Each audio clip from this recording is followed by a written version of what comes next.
Hello future LPTs! So, shoutout sa TL Warriors dyan. So, for today's video, pag-uusapan muna po natin yung mga laws. Anong klaseng laws ba yon, mga batas? So, ang pag-uusapan natin is all about professional education.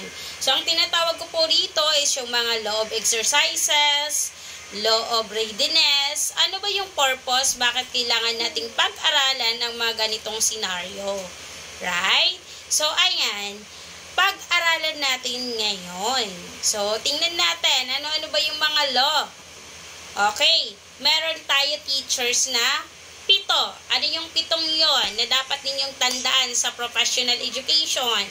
Number 1 is the law of readiness. It means, pag sinabing law of readiness, preparedness. Again, ulitin natin. Anong keyword na tatandaan pagdating sa law of readiness?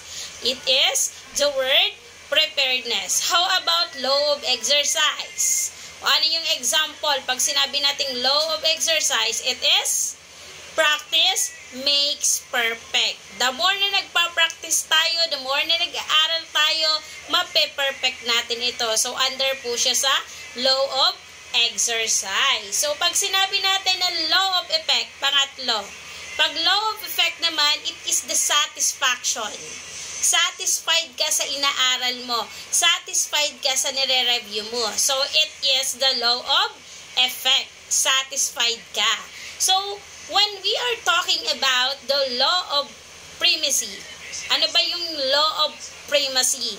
So, ibig sabihin ng law of primacy is learn first impression. So, tayo as a student, di ba, kung i-evaluate natin, yung sinasabing learn first, kailangan natututo muna tayo bago yung impression natin. So, this is the law of primacy. Next is the law of recency, panglima.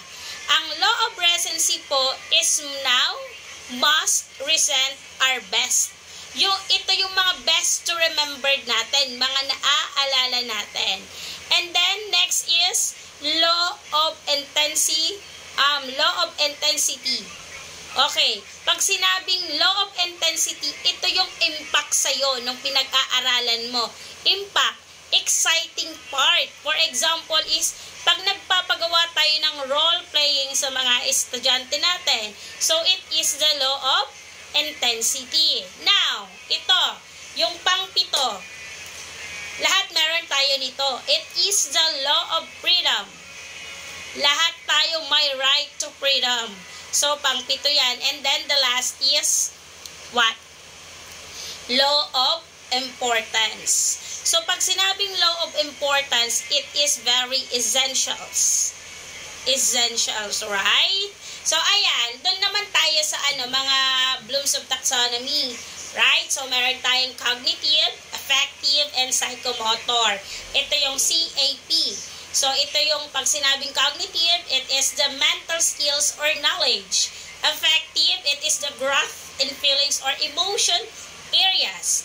Kasama po dito yung mga attitude ng mga estudyante natin, kahit tayong teachers. And then, when we are talking about the psychomotor domain, it is the manual or physical skills.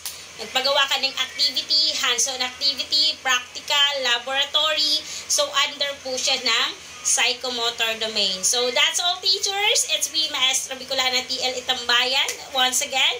So, ito muna po yung mga dapat nating tandaan or notes for the professional education. Thank you and God bless.